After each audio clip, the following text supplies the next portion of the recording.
The World Cup tournament is almost upon us, and what E&T is planning for this particular issue and on this particular video is to look at the various predictions that experts from various fields would actually turn up. We've spoken to statisticians, the bookies and various other experts. We have an economics of gambling degree course at the University of Salford, and I teach a module called Statistics for Gambling.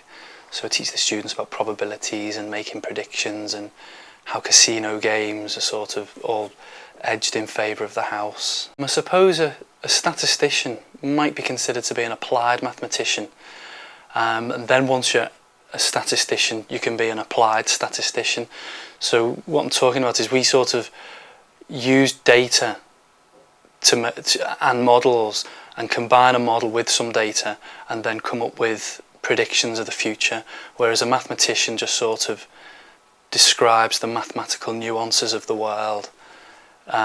We're trying to use past information to inform future decision makers, for instance. I use a lot of programming languages, specifically something called R, which is a statistical programming language, another program called MATLAB, and you write routines to sort of import data, analyse the data, then fit a model to the data that might be quite computationally expensive. So there are some models I run that take 2 days to fit, so you leave it running overnight and you wake up in the morning and the model results are there and you're told the model fits well, the model doesn't fit well, it's either a good morning or a bad morning.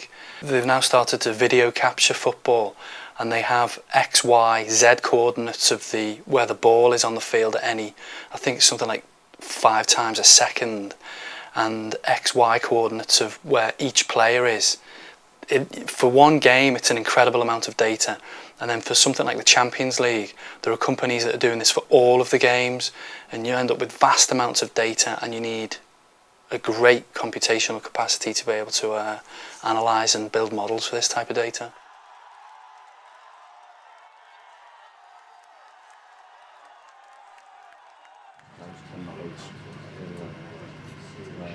Rather like a horse race, rather like any betting event, whether it be a general election, whether it be the World Cup, there are always form lines, and that is the most important thing that a bookmaker can have in his armoury.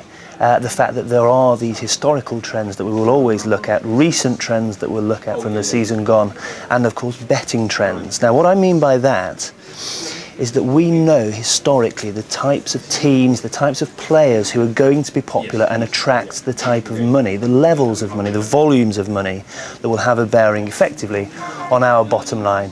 When we put all of those things, all of those different elements of the equation into the mix, we then factor in the prices, and that's how we come up with a book. Only in the last 2 World Cups, 2006 and 2002, has the real technological surge really taken off. That would be through telephone betting, mobile phone betting, internet betting especially, and of course markets all across the world now, we can take bets from them.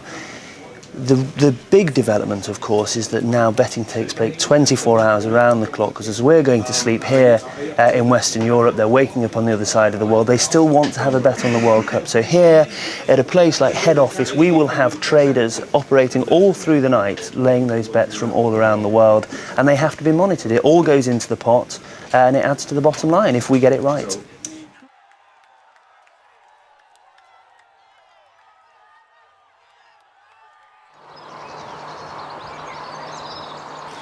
I think when you look at the World Cup, over the years it's been temperatures, climate have been big things that have tripped teams up in the past. Squad unity. I think the results going into the tournament you can wipe out the window, because by then you've qualified, whether you qualified strong or you didn't qualify strong.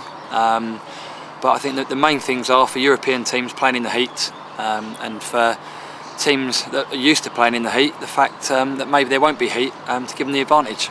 As a former England under-21 international, fair few years ago now, I got used to being in a setup where you may be away for a long period of time. Sometimes boredom can be key.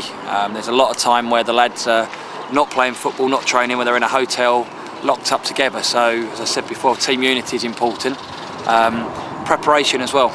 The teams that prepare the best, that have got the best opportunities to win games of football, will therefore have the best opportunity to win games of football as well. So I think that's very key. It's just the mood around the camp. It's very important to have a good bunch of players, good bunch of lads that do get on.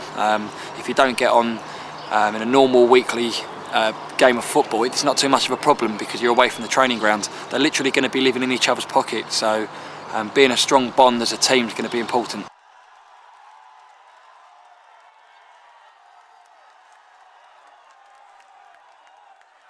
And if you want to follow ENT's panel of predictors, read our latest issue, where you can read Dr. Ian McHale's predictions in more detail and get the predictions of our other experts. Also, you can follow our panel's predictions by reading the ENT blog at www.engtechmag.wordpress.com.